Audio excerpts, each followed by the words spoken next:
Our Media Madness story tonight. Sean Davis at The Federalist obtained a copy of former U.S. Ambassador and Envoy to the Ukraine, Kurt Volker's testimony in Congress yesterday.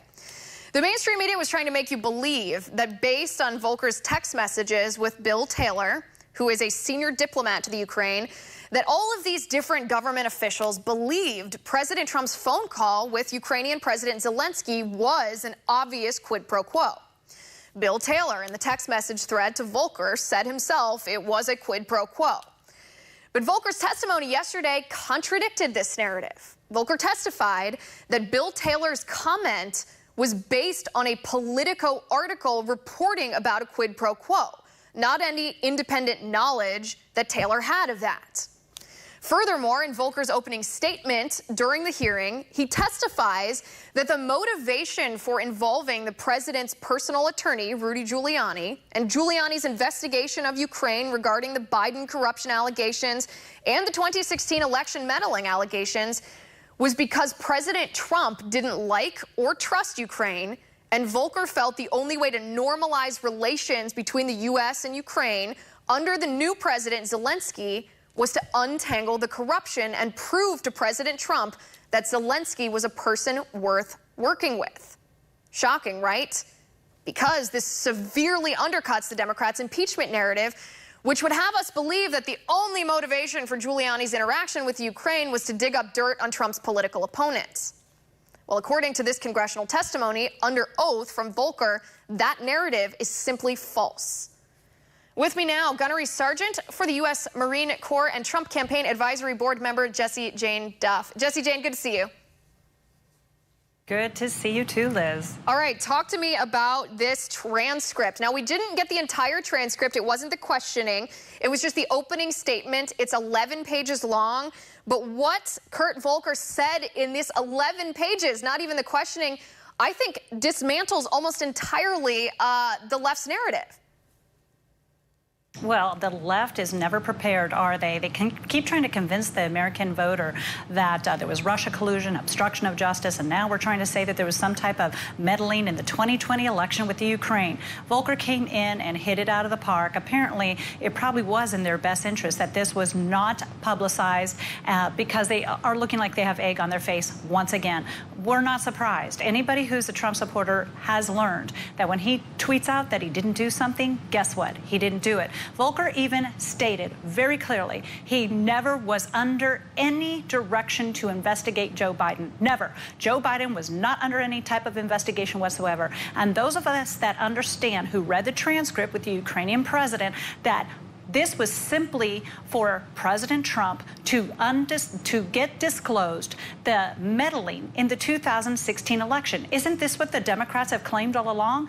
Oh, but they don't want it disclosed because you know why? We're finding out they were meddling. We're finding out what they were up to. And sadly, they didn't realize that Joe Biden fired the prosecutor that was involved in investigating his son, Hunter Biden, who was working over there in the Ukraine for $50,000 a month to influence the Obama-Biden administration.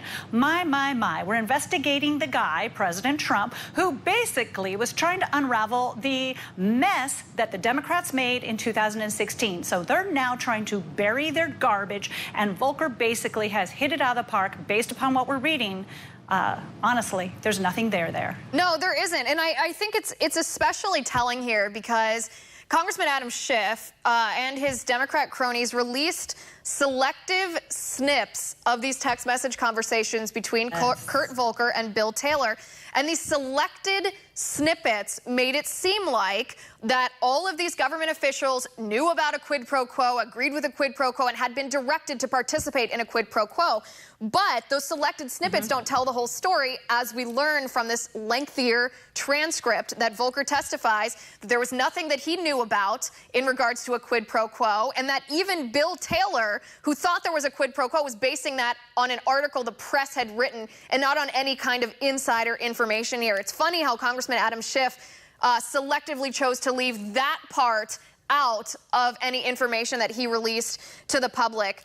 The second part of this, Jessie Jane, that I think is really important is the motivation. So there have been questions about why the president's personal attorney was sent to the Ukraine, and was that to dig up dirt on the president's political opponent, meaning Joe Biden. But Volker says that the motivation for that was normalizing U.S. relations with the Ukraine. And because the president didn't trust the Ukraine, the only way that Volker felt the president could gain that trust back was if a member of the president's team, such as Giuliani, came and investigated those allegations so that he could report back to the president that those relations were worth engaging in. That changes the whole story, too. Completely. I mean, exactly. The president's personal attorney going over there to try to normalize relations with the Ukraine. And essentially, Joe Biden is over here screaming foul, and along with Adam Schiff. Now, listen.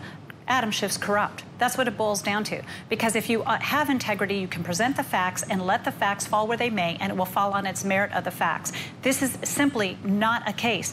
Schiff is creating dialogue. What does he think? That Volker was going to go there and essentially state what he wanted him to say? He was going to come out with some script that stated that there was some type of quid pro quo going on? There is no evidence of any quid pro quo, number one. Number two, it's a fact that Joe Biden had gotten this prosecutor fired. That's a fact. Number three, we know that it was a quid pro quo over there because he tried to hold up $1 billion, US dollars. We know this. These are all the facts. So President Trump wants to know what was going on over there, and they're saying they're trying to have Ukrainian influence. We're talking about 2016 election.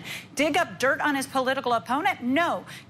Get to the bottom of what the problems were going on with the Ukraine and Russia and all the other things that resulted in the pending investigation against President Trump at the time. I mean, President Trump has gone through what we know has been absolute hell. He has had to defend himself since day one. And if anybody goes back and looks at the Washington Post, those impeachment attempts started at Inauguration Day. They wanted to get this man removed. And time again, they have come forward within no evidence, accusation after accusation, because I dare to say this again, and I've said it 100 times. You repeat a lie long enough, people believe it. Because you know what? The American people, in all, want to trust those people that they've elected. They're not all like you and I, who are skeptical from day one. When the media picks up a narrative, and it's a convoluted narrative, it's difficult for the American people to hear an allegation that would be a bad thing if it were true, and to not have the opportunity to untangle that convoluted story, to figure out what the truth is so that they can debunk that narrative. It puts people in a spot that's very uncomfortable because they don't know what's true or what's not. But if the allegation is true, then they think it's a bad thing, and the Democrats try to move so quickly with that. The mainstream media tries to move so quickly with that there's not a chance to debunk it. And yet, as we've experienced the past 2 weeks, if you just wait 24 hours, a new fact will come out that debunks the narrative from the left. I want to touch on one more thing before we run out of time here. So this is sort of the first part of this allegation, the Ukrainian allegations that the Democrats are accusing President Trump of trying to dig up dirt on his opponent using a foreign nation. They're also now trying to accuse the president of using China to dig up dirt on his political opponent here. And it's because of this video from President Trump yesterday. I want to show this on the screen. Take a look. Likewise, China should start an investigation into the Bidens, because what happened in China is just about as bad as what happened with Ukraine. That video. That's the entire basis of their allegation. They say, oh, President Trump is asking China to get involved. President Trump is obviously trolling the media. In that video, he's being provocative to troll the media, forcing them to cover the Biden allegations because they will report on the Biden allegations when it has to do with President Trump making a comment like that. This is all it is. He's just trying to tweak the media, and the media falls for it 100%. And then we get to the phone call that President Trump had with Chinese President Xi Jinping. It's being reported by the mainstream media that the president raised the question of Joe Biden with President Xi in a phone call in June. And I want your reaction to this, because my reaction to this is, wait a second, who is breaking the law and leaking classified information about a conversation, a private conversation that the president had with the leader of another state? Because that is what's against the law. Exactly. The president has not broken the law. The Democrats are coming up with these types of allegations because they have nothing. When we know that Joe Biden, his son, had profited off of China with $1.5 billion while he was over there, while Joe Biden was over there negotiating with China. No wonder Joe Biden walks around when he was in Iowa and says that the Chinese are not a threat. Has he lost his mind? We are losing millions, if not billions of dollars annually from the Chinese in all of their impropriety with a lot of our trade deals, along with some of their copyright laws that they break. I mean, Joe Biden profited. His family essentially profited, and this is not the first time. Multiple times, we've talked about this before with the involvement with Russia, trying to get profits off the Iraq War. Essentially, Joe Biden is a dirty player, and President Trump has a right to tell the American people that. Those are the facts. He has been a slimy guy. He's managed to come across as this nonchalant Uncle Joe, when in reality, he has worked against America's best interest for his own family's profit. That should offend every American voter out there. And I'm sorry, Democrats. You know what? I've got Democrats in my family, and these are normally very reasonable people. But when you're talking about people who are enabling corruption, such as Hillary Clinton, Joe Biden, the list goes on and on and on, please tell me how you can justify getting upset that the President of the United States is telling you exactly what happened. We need this out there in the open. They're the ones that want all the transparency. So why are they trying to bury the facts? Why is it Joe Biden hasn't come out and addressed these allegations? Because you know what? All he does is name call President Trump. Instead of hitting back with the facts that he claims he has, he's given us no evidence to believe otherwise. Right. Right. That's exactly right. He has not responded in any way, shape, or form. And the Democrats are only too happy to purposely misinterpret President Trump's words in order to make it seem like words that were meant to troll the media are actually evidence of treason. It's absolutely ridiculous. Jessie, Jane, Duff, thank you so much for being on the show.